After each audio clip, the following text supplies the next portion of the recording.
اور میں کیوں کہہ رہا ہوں؟ یاد رکھنا جو زبان پہ کثرت سے بات آتی ہے مرتے وقت بھی وہی زبان پہ آتا ہے۔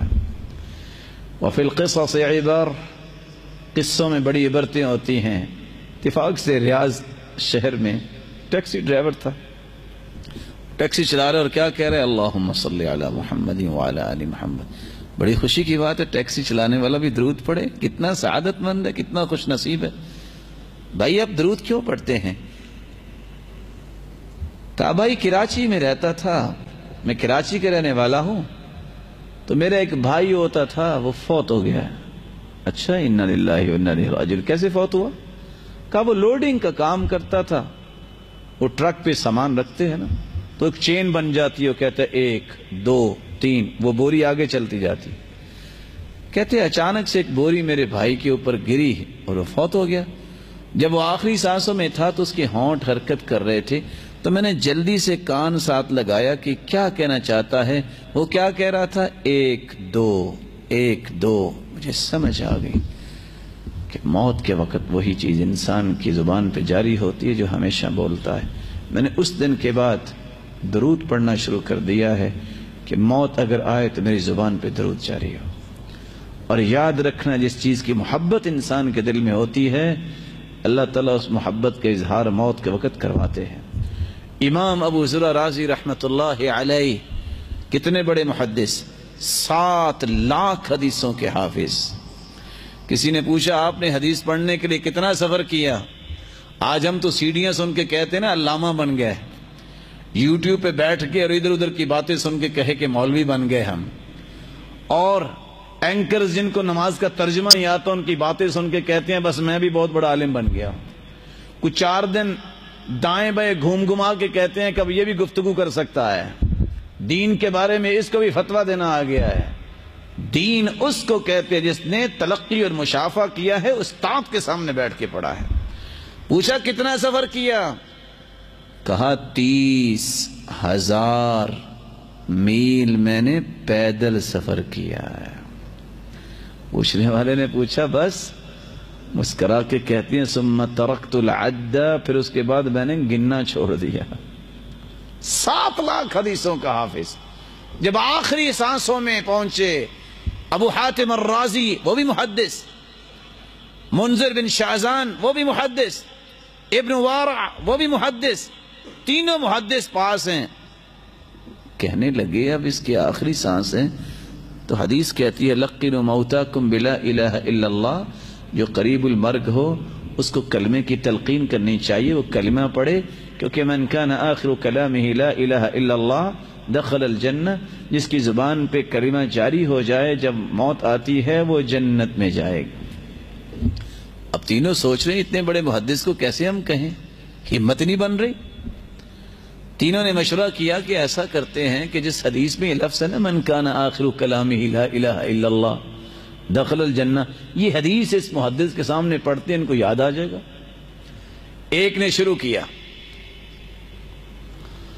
حدثنا بندار قال حدثنا عبد الحمید بن جعفر عن صالح عن صالح، جان بوجھ کے رک گئے کہ آج آگے مجھے سند نہیں آتی۔ دوسرا کہتا رکو میں پڑھتا ہوں، حدثنا بندار قال حدثنا عبد الحمید بن جعفر عن صالح بن ابی عن صالح بن ابی، وہ بھی رک گئے، انہوں نے ایک لفظ کا اضافہ کیا، محسوس کروایا کہ سند نہیں آتی۔ امام ابو زرع رازی رحمت اللہ علیہ نے آنکھیں کھولی، کہتے اجلسونی، مجھے بٹھاؤ، اجلسونی، مجھے بٹھاؤ۔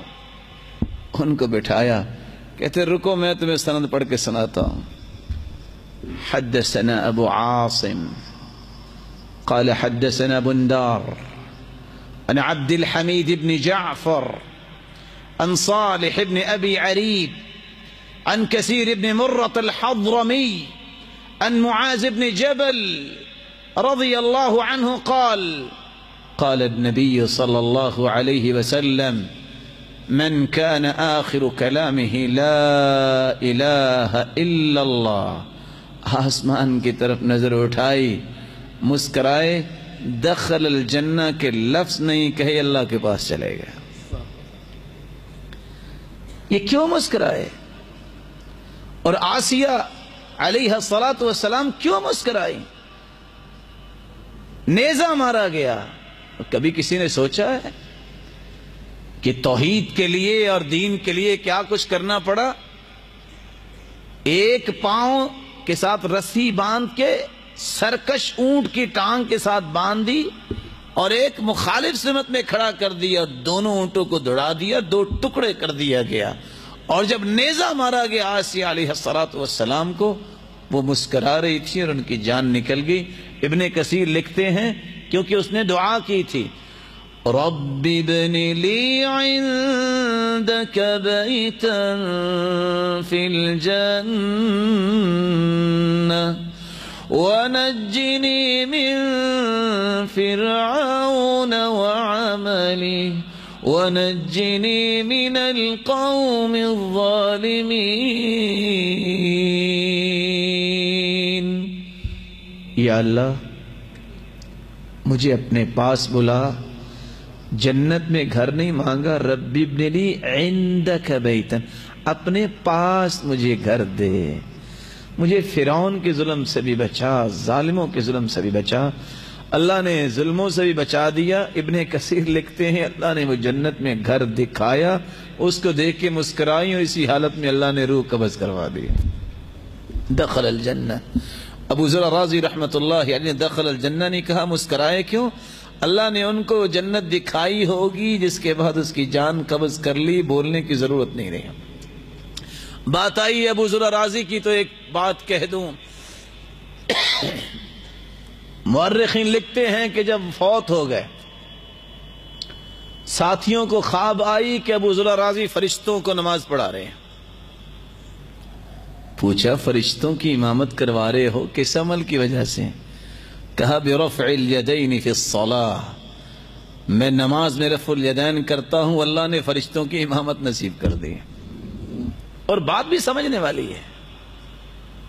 رفع الیدین، ہارے ہوئے جرنیل کی طرح جب انسان ہاتھ اٹھا لیتا ہے اللہ رحمت نازل کر دیتا ہے. تو جو ہاتھ اٹھا کے مانتا ہی نہیں ہے کہ اللہ میں تیرا بندہ ہوں، میں ہارا نہیں ہوں، اور اس کے اندر یہ رہتی ہے بات کہ میں کیوں ہاروں، اس پہ اللہ کی رحمت کیسے نازل ہوگی؟